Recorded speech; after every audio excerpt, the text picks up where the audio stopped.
So this might be one of the craziest articles I've seen in the year of 2026. How bad is Unrivaled doing? This just sums up how irrelevant Unrivaled is. We are now going back to, is Caitlin Clark playing Unrivaled? We've now gone back to that. That for me is one of the craziest things, because if you guys don't remember, this might honestly be one of the most unbelievable sports articles I've seen so far in 2026. When I read it, my first reaction was shock, followed quickly by frustration. It made me stop and ask a simple question. How bad is Unrivaled really doing if this is where the coverage has landed? The article didn't focus on games, standout performances, or even the league's progress. Instead, it dragged us all the way back to the same tired question from over a year ago. Is Caitlin Clark playing in Unrivaled? That alone tells you a lot.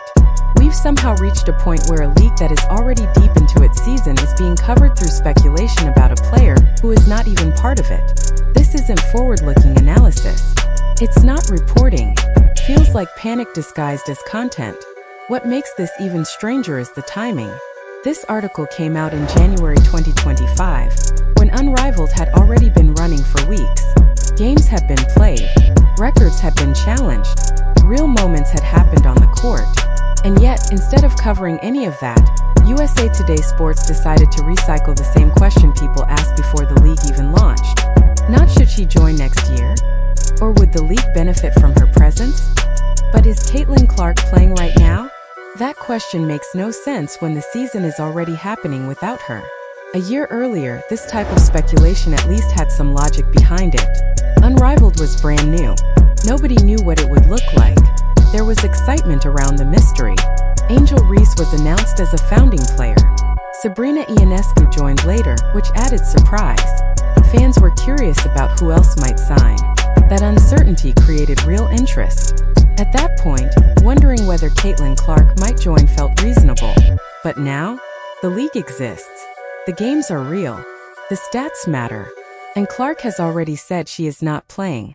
Going back to that same question now doesn't build interest. It signals that whoever is writing the story doesn't know how to talk about what's actually happening. What's even more disappointing is that there is plenty happening worth discussing. Chelsea Gray has clearly been the best player in the league so far. Her control of the game, decision-making, and leadership stand out every night. Brittany Sykes has been putting up impressive numbers and showing consistency. Erica Gunbowl nearly broke the single-game scoring record. Kelsey Plum and Erica Wheeler have both delivered strong performances that deserve attention. These are not small stories. This is high-level basketball being played by elite athletes. Yet outside of dedicated women's basketball fans, most people have no idea any of this is happening. That's not because the league lacks quality. It's because the coverage refuses to move past one name. Paige Buchers is a perfect example of this disconnect. She has been good and Unrivaled. There's no denying that. She's averaging about 17 points per game and leads her team in assists. Her team has been competitive, and she has contributed in meaningful ways. But when you look at the full picture, she is not dominating the league. She leads her team in exactly one statistical category.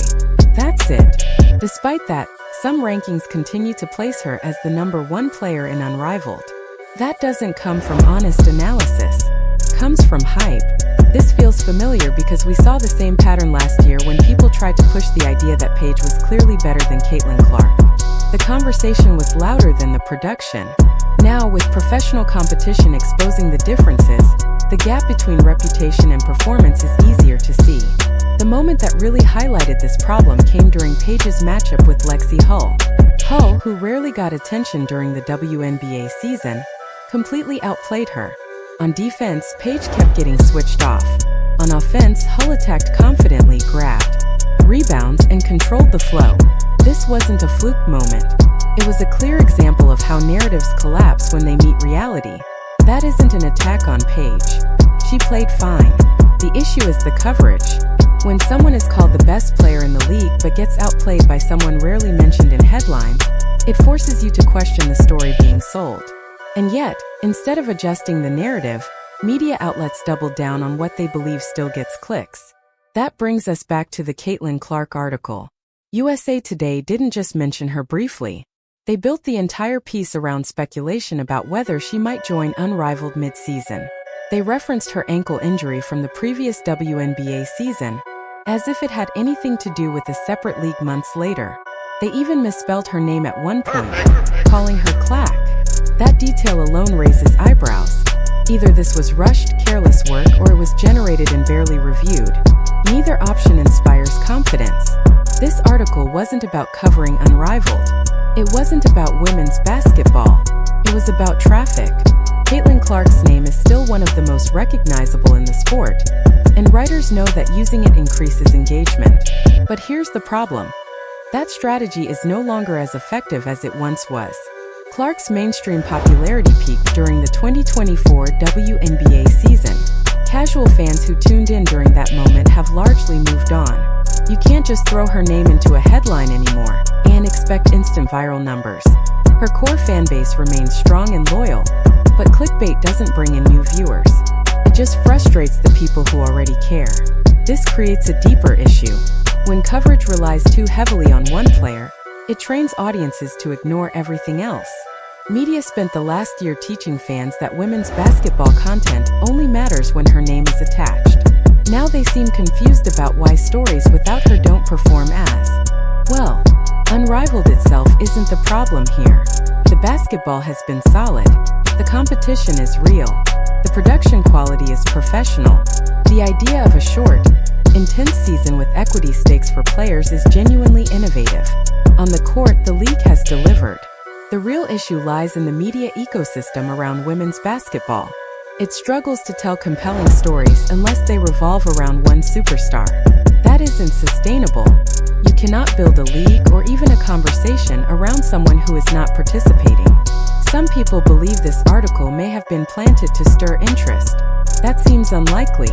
This feels more like a journalist under pressure to hit engagement numbers, doing what they know works best, even if it doesn't make sense.